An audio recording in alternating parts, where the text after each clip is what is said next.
Olá, graça e a paz do Senhor Jesus, irmão Felipe.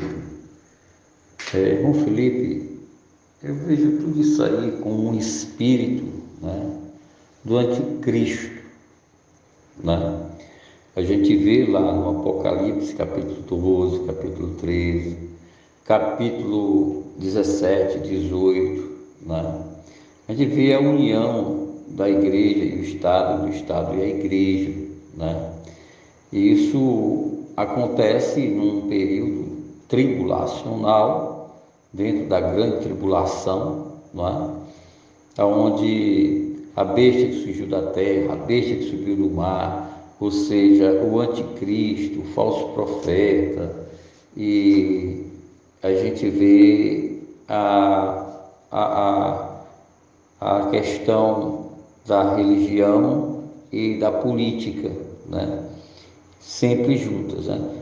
O que se precede hoje, na nossa era atual, nessa dispensação que nós estamos, é exatamente isso, né?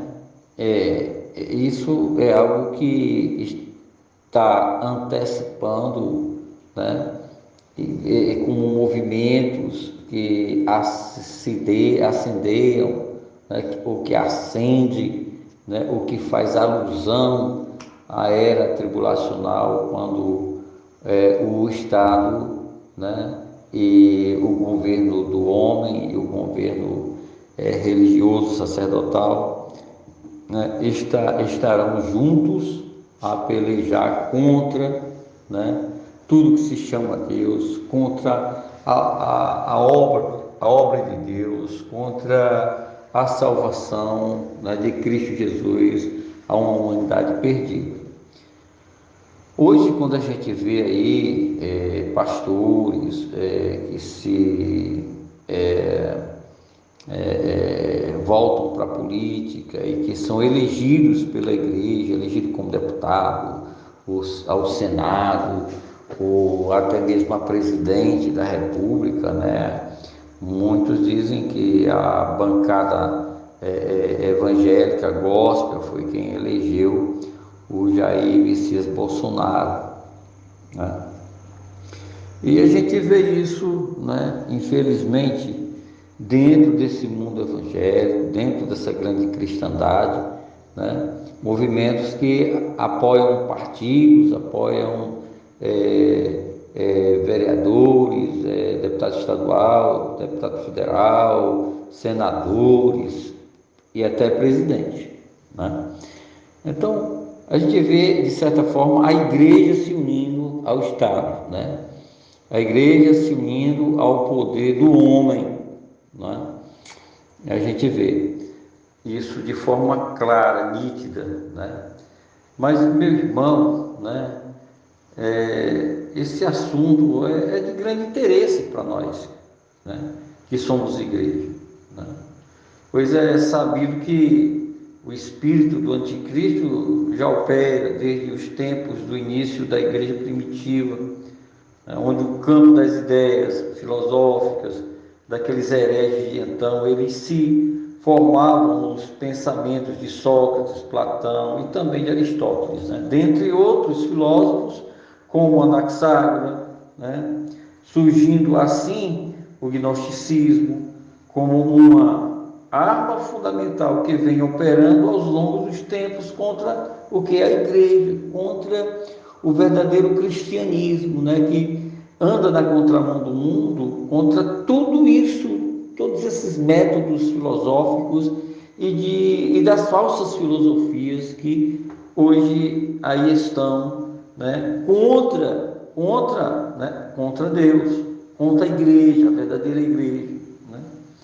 A gente sabe que desde os dias, né, dos Césares, do Império Romano, até os dias atuais, tanto o poder estatal bem como o poder religioso, durante todos os tempos, essas duas forças têm sido os meios pelos quais o espírito do anticristo sempre operou e que vem operando ao longo dos tempos, né, contra tudo que se chama Deus ou Cristo, né? A gente está vendo aí a manifestação na atualidade, né, de que a manifestação dos políticos, né? Um lado, Bolsonaro é a favor dos bons costumes da família, dos bons costumes tradicionais, né? Que a igreja defende, né? Os bons princípios cristãos que a igreja defende, o Bolsonaro é a favor, né? Enquanto o outro lado, a oposição de Lula, Dilma, Fernando Haddad, essa turma aí do PT, né, vem promovendo a homossexualidade, a família de gênero, o aborto, e uma série de políticas que, sinceramente, é contra Cristo, né? Eu não estou aqui puxando aqui farinha para o saco de Bolsonaro, sardinha para a lata de Bolsonaro, não, até mesmo porque eu, como cidadão cristão, de fato que sou, né, tenho lá minhas reservas contra a política que aí está, né, que aí está. Não vou citar aqui, entrar em detalhes, porque não convém, né? Mas a gente sabe que o espírito do anticristo vem operando dentro das igrejas, em cima dos púlpitos, né?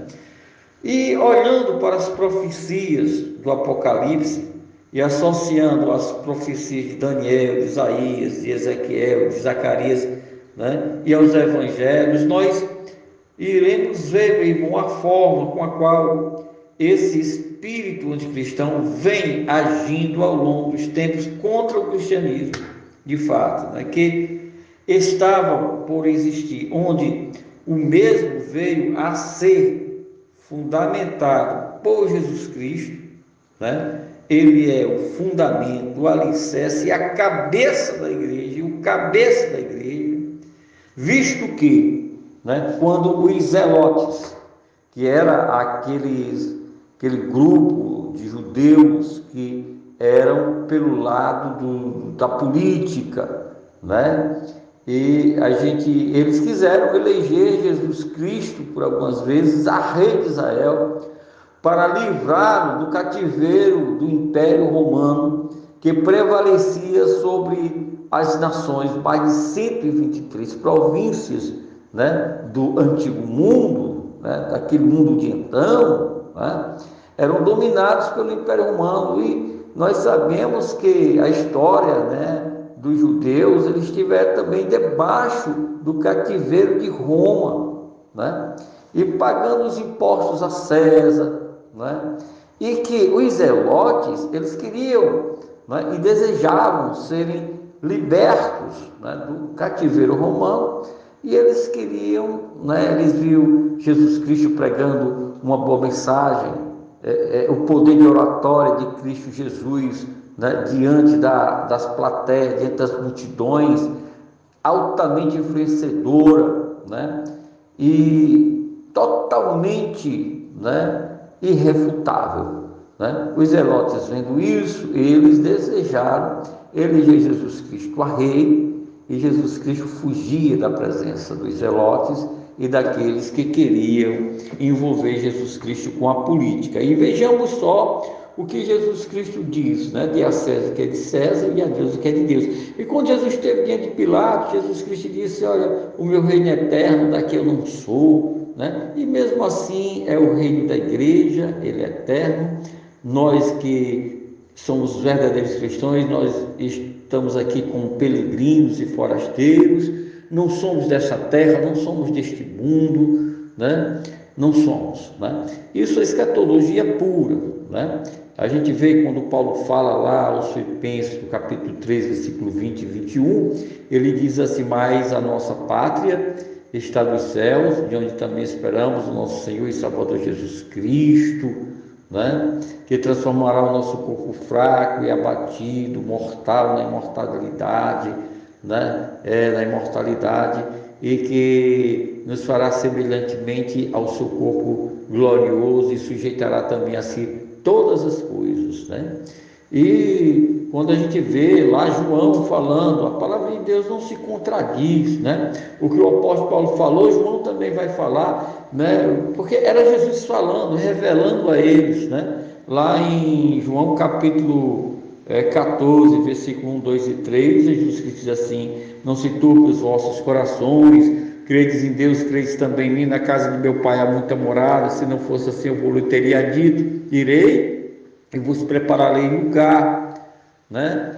E voltarei para vós e vos levarei para junto de mim, para que aonde eu estiver, né, estejais vós também. Então, onde é que Jesus está hoje? No céu, na glória, na eternidade, não é? Para onde é que a igreja vai? Para a glória, para o céu, para a eternidade, né? Quem defende que a igreja vai ficar aqui na terra, é aquela coisa lá de testemunho de Jeová, essa coisa aí, né? Essa heresia que eles pregam, né?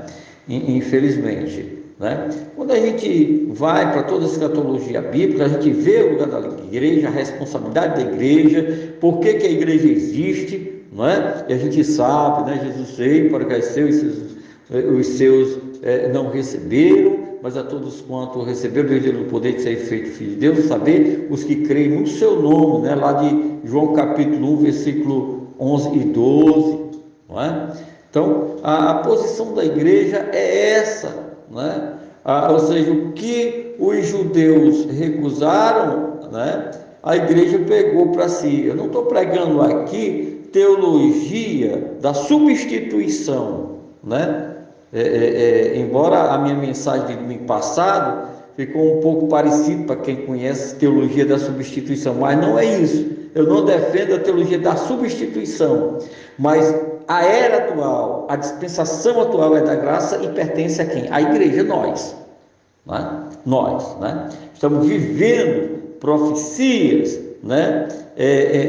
Nas entrelinhas de toda a Bíblia Sagrada, né? A gente vai perceber a igreja, de certa forma, ali oculta nas Sagradas Escrituras, e no dia que Jesus veio, que os judeus os recusaram, Jesus Cristo levantou os 12 discípulos, que eram todos eles judeus, né? Inclusive o apóstolo Paulo, e funda a igreja, né? Ele diz: as portas do inferno não prevalecerão contra ela, contra a igreja, contra a obra do Senhor, não é?